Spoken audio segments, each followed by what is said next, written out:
எந்தெந்த தொகுதியில் எந்த ஒரு வளர்ச்சியும் அடையலை. ஏன்னா இன்றைக்கி அடிப்படை தாமிரபரணி தண்ணி ஓடுது, ஆனால் குடிநீர் வசதி இல்லை. எல்லாருமே உப்பு தண்ணி குடிக்கிற நிலையில் இன்றைக்கி தள்ளப்படுறாங்க. இந்த தொகுதியை மாற்றுறதுக்கு ஒரு வாய்ப்பு தந்த தலைவர் விஜய் அவர்களுக்கு இந்த இதில் நான் நன்றியை தெரிவிக்கிறேன். அதுக்கு சப்போர்ட்டாக இருந்த பொதுச்செயலாளர்களுக்கும் அவர்களுக்கும் நன்றி தெரிவிக்கிறேன். திருவள்ளூர் சட்டமன்றத்தில் மக்களுக்கு என்ன சொல்லுவாங்க?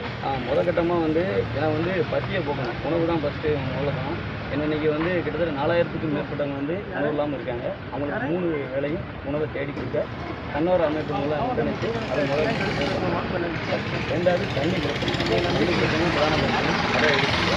3வது கட்டம் வேலை வாய்ப்பை உறுதிப்படுத்தணும். இளைஞர்கள்லாம் வேலை வாய்ப்பு ரொம்ப இடமா இருக்குது.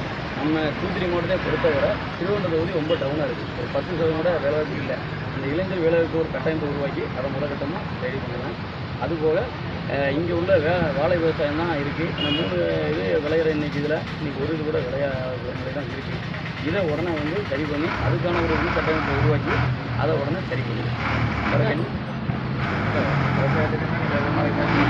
இன்றைக்கி முதற்கட்டமாக தண்ணியை அந்த ஏரிக்கு இதெல்லாம் தூர்வார போகிறோம். ஏன்னா ஏற்கனவே ஒரு 20 வருட காலமாகவே சில ஏரிகள் தூர்வாராமல் இருக்காது, குளங்கள்லாம் தூர்வாராமல் இருக்குது.